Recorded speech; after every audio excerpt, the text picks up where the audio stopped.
Hi there, Cancer. Welcome to your April 2025 Astro Update. It's Raina here.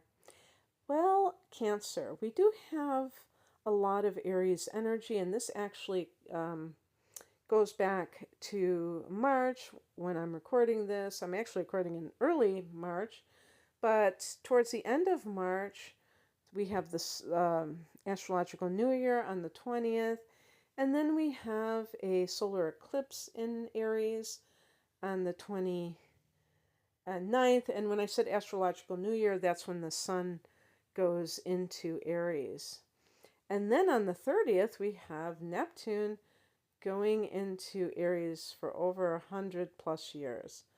So very significant. And this all falls in your 10th house of career. So I just want to let you know that can be a big theme for you this month is career matters.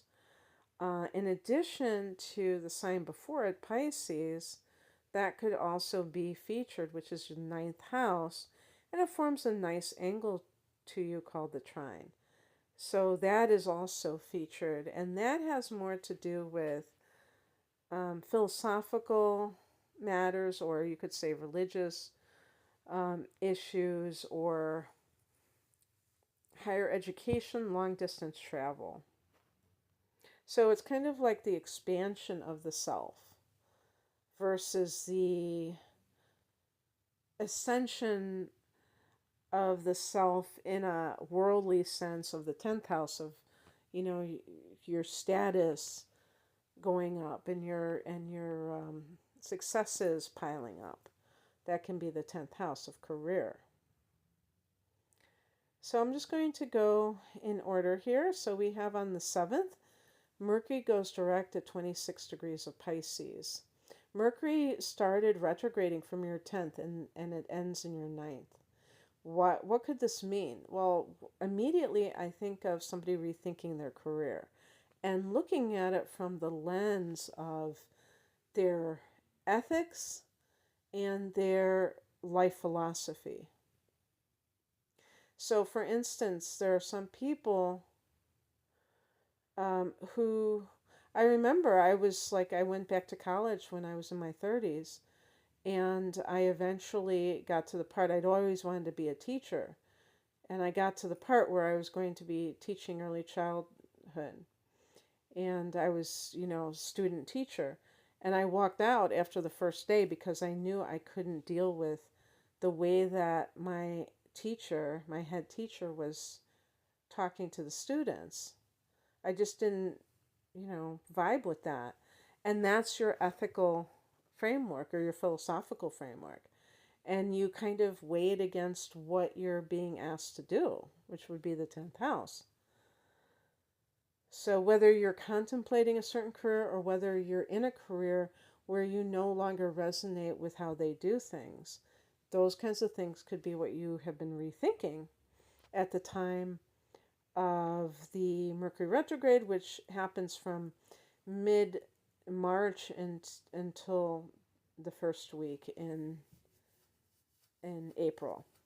So Mercury goes direct in this ninth house, 26 degrees of Pisces, and you may already have some clarity about these matters.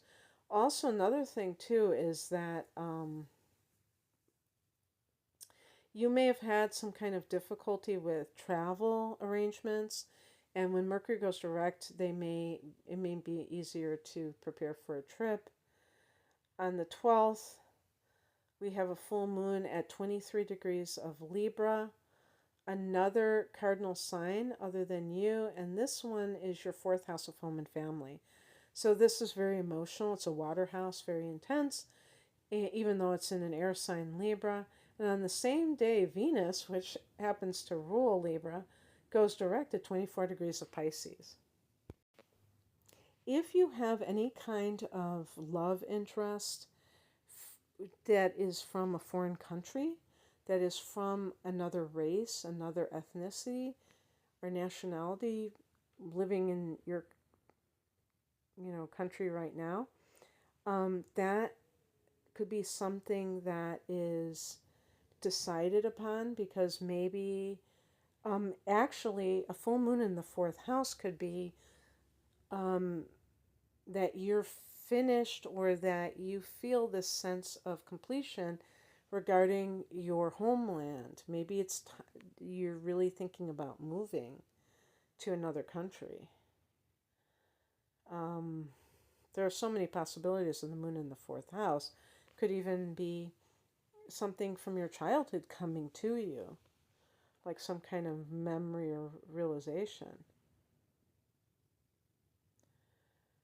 If you've had any kind of issues with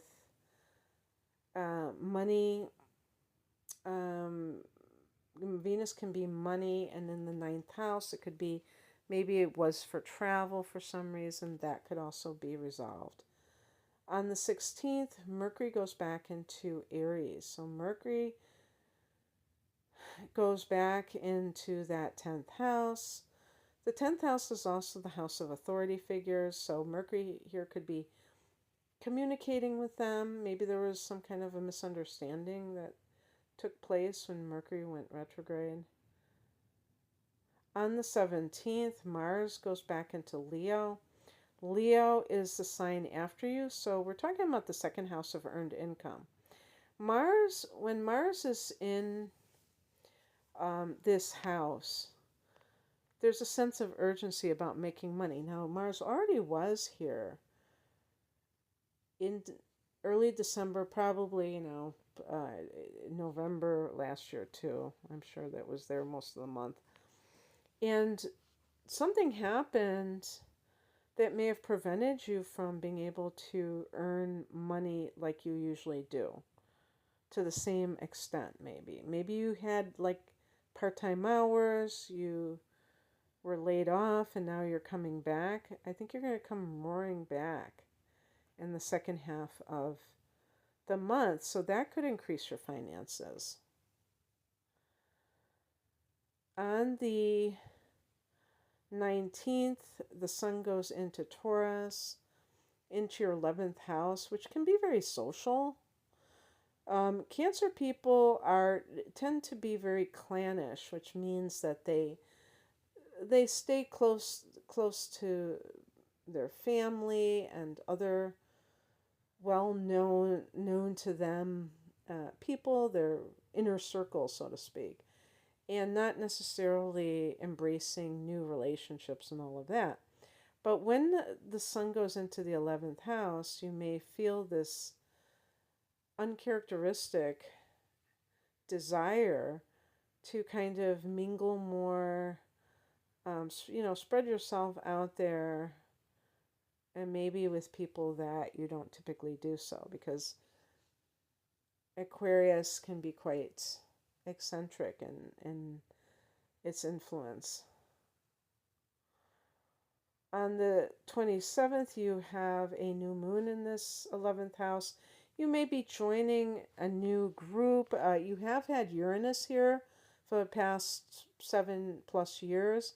So there probably are a lot of Cancer people who have kind of like gone against the type of person that they would typically hang around. And you may be like associating with people who are outsiders more. But it could be for spiritual reasons.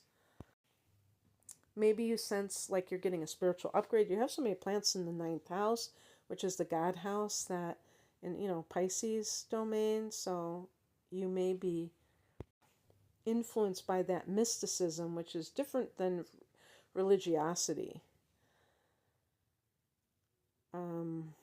So you may be making new friends at this time, or something to that effect.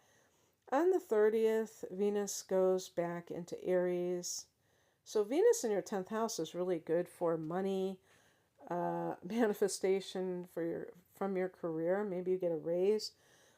It can be good for appealing to authority figures, higher ups.